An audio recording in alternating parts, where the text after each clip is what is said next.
Bonjour, je m'appelle Aurélie, je suis le GPS de Camping Car TV. Bonjour Aurélie, bonjour les télénautes, bonjour les camping-caristes curieux, généreux et respectueux. Cette semaine, nous avons rendez-vous dans 3 départements, la Seine-Maritime, la Somme et le Pas-de-Calais. Nous avons quitté la Flèche où nous étions la semaine dernière. Nous nous dirigeons au Tréport puis au château de Rambures, et nous finirons à Berck-Plage.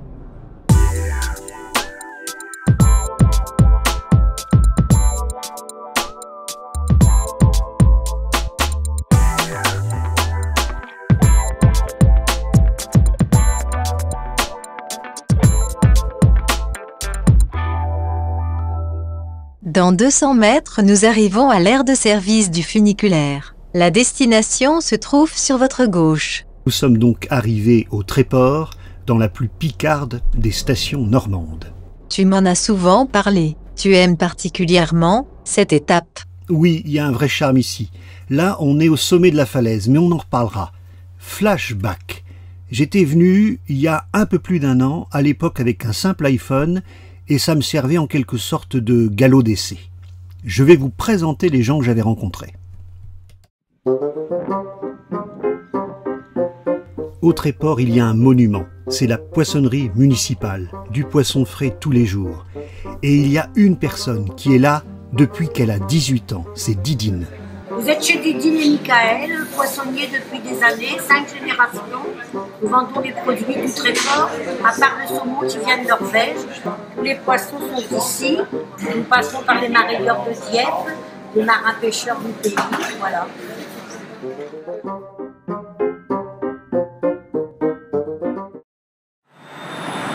Bonjour, si vous êtes dans la région, ce serait sympa si vous avez envie de passer nous voir. J'habite à Billy-sur-Mer, un petit village sympathique où j'aurai le plaisir de vous accueillir. Je fais du surréalisme, alors donc vous pourrez voir quelques photos. Sinon, je dessine aussi des animaux oniriques. Alors il y a tout un bestiaire assez sympathique et également du surréalisme, des toiles surréalistes pures. On voit la mer à travers les femmes, beaucoup de poésie. Elles sont souvent judéo-chrétiennes ou égypto-judéo-chrétiennes, avec beaucoup de symbolique à l'intérieur que l'on peut découvrir si on cherche bien au fond des tableaux.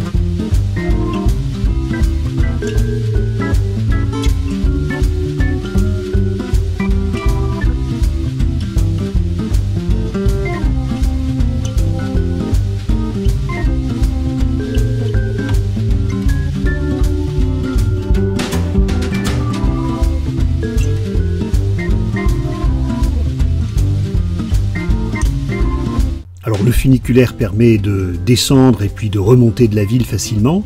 Et puis l'aire de service, elle est payante, 6,10 € par jour, limitée à 48 heures. Par contre, elle est victime de son succès, premier week-end d'avril, et vous voyez, il y a beaucoup de monde. Donc il existe une autre aire de service en ville, au cas où celle du funiculaire soit complète.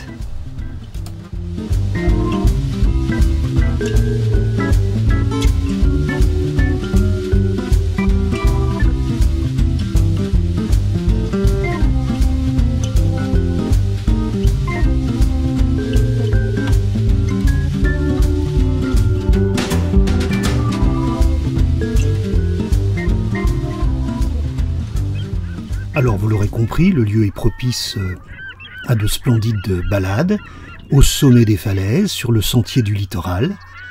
Enfin, pour les plus actifs, les points de vue sont remarquables. Ici plongé sur Mers-les-Bains, la vieille ville du Tréport, l'arrivée du funiculaire, un endroit où on peut prendre un verre et se restaurer, l'atelier du verre. Alors c'est ouvert l'après-midi, et là il y a Vincent Coquuel, qui est un souffleur de verre, et qui travaille devant vous. Alors il est originaire de la région, et il faut savoir que la vallée de la Brelle, toute proche, est la capitale mondiale du flaconnage de parfums. Si vous utilisez une bouteille de parfum, il y a fort à parier que la conception a été réalisée à proximité du Tréport.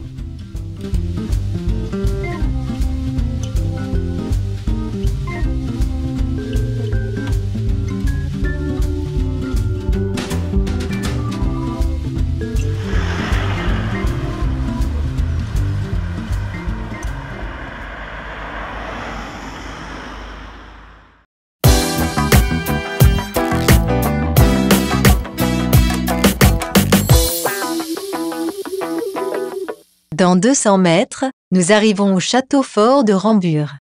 Alors là, les enfants, le château de Rambures.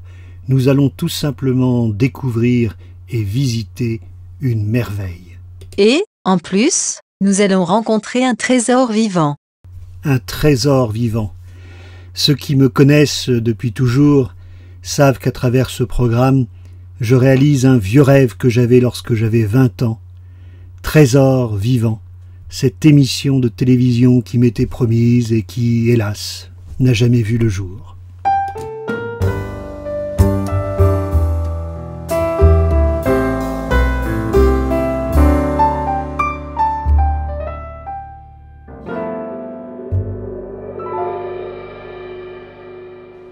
Bonjour Henri de Blanchard. Bonjour le géochimiste.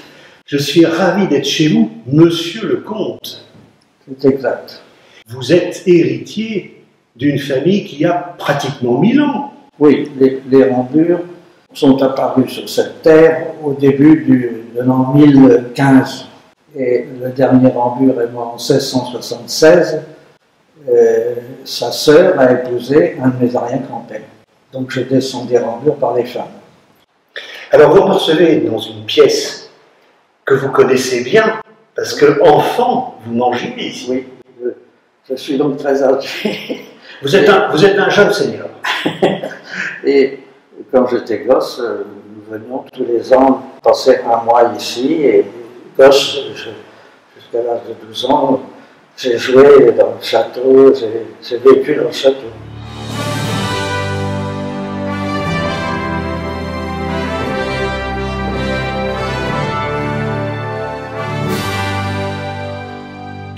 Quelle histoire, quelle vie quand même. Quand on est héritier d'une telle œuvre, ça vous oblige, non? Oui, oui, d'autant plus que les gens ici sont très respectueux du passé. Alors on dira pas votre âge, mais quand il est parti, vous aviez 4 ans? Quand il est parti, il avait 4 ans. Il est parti en 1930. Donc je vais avoir 90 ans cette année. Et on a refait énormément de travaux avec l'aide de l'État et du Conseil général à l'époque. J'ai sauvé ce bâtiment avec ma femme qui a bien voulu accepter parce que sur ça j'aurais une très belle villa sur la Côte d'Azur et un beau chalet en Suisse.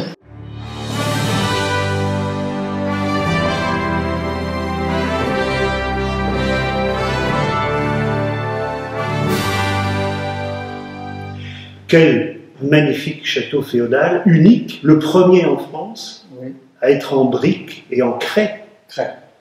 Oui, et lorsqu'il a été fini de construire, il était démodé pour la guerre et le temps avançant, il était un peu démodé.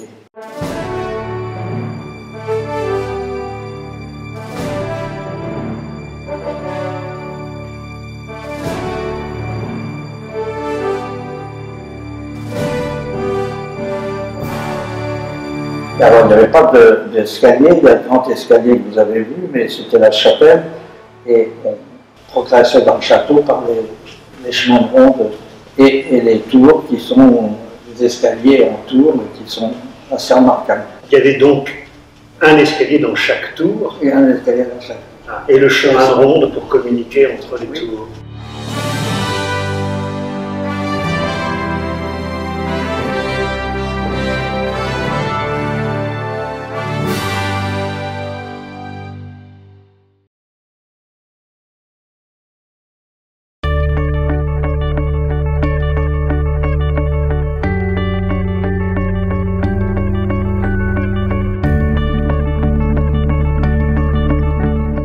Nous arriverons bientôt au camping-car park du Crotoy. Le camping-car park du Crotoy. Alors là, c'est une enseigne qui suscite beaucoup d'interrogations et de passion sur Internet. Donc j'essaierai de rencontrer l'un des responsables dans un prochain JT. Mais d'ici là, eh bien, je vous invite à me donner vos sentiments. J'attends donc vos commentaires sur la page Facebook de Camping Car TV. Ils annoncent de la pluie toute la journée. Oui, c'est vraiment pas de chance. On va pas pouvoir tourner des images de la journée. En plus, demain, on est attendu. Donc heureusement que j'ai encore des images tournées l'année dernière avec mon iPhone.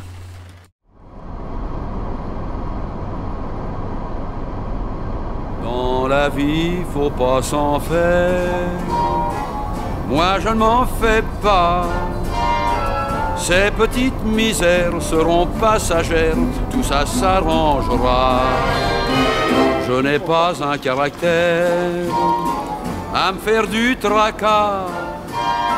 Croyez-moi, sur terre, faut jamais s'en faire, moi je ne m'en fais pas.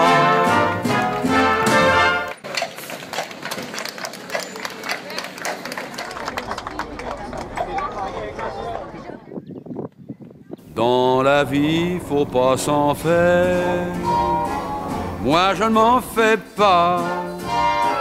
Ces petites misères seront passagères, tout ça s'arrangera. Alors sans transition aucune, à 2 pas d'ici, à Noyelles-sur-Mer. Bonjour mesdames et messieurs. Si vous passez par Noyelles-sur-Mer, arrêtez-vous au cimetière chinois de Nolette. Vous trouverez un cimetière que vous ne trouverez nulle part ailleurs, le plus grand cimetière chinois d'Europe. Il comporte 842 tombes de Chinois morts pendant la Grande Guerre. Venez visiter et vous recueillir sur ce cimetière où vous trouverez des Chinois qui ont participé à l'effort de guerre pendant la Grande Guerre. Et puis la meilleure façon de visiter la baie de Somme, c'est à bicyclette. Bonjour, Vélo Baie de Somme, nous proposons des activités liées au vélo. Nous organisons des randonnées à vélo guidées en baie de Somme donc. Faut dire qu'elle y mettait du cœur, c'était la fille du facteur à bicyclette. Et depuis qu'elle avait 8 ans, elle avait fait en le suivant tous les chemins environnants à bicyclette. La découverte des marais arrière-littoraux, mais aussi des zones ensablées. Nous proposons la location des vélos, donc à la gare de Noyelles-sur-Mer, aux individuels comme aux groupes. Et nous vous invitons à nous rejoindre en train dans une démarche éco-citoyenne.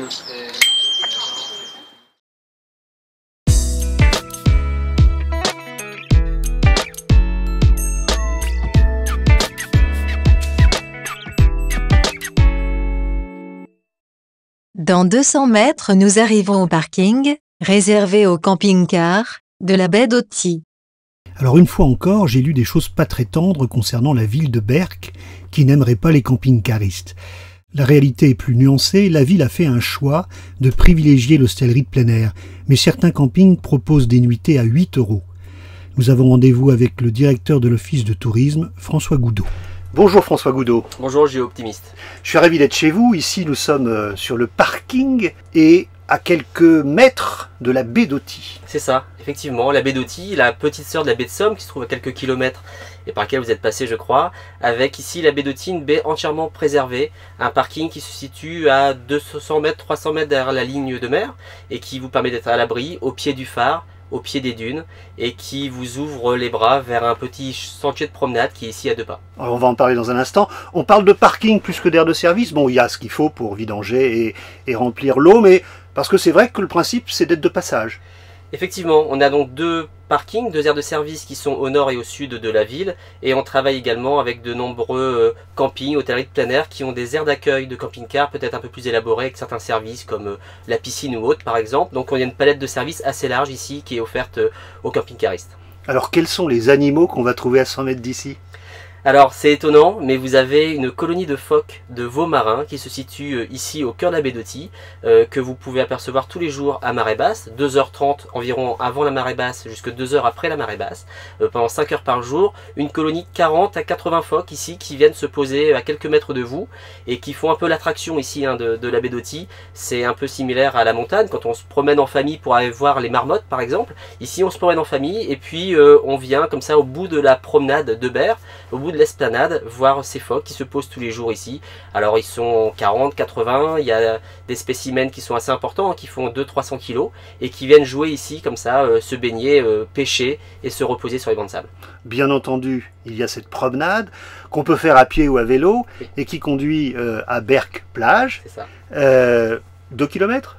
Oui, voilà, 2 km, 1 km 800 qui vous permet d'arriver au cœur de la ville, au cœur de la station de balnéaire, avec ses commerces, ses terrasses, ses cafés, sa plage, ses animations, toutes les activités, les sports nautiques notamment.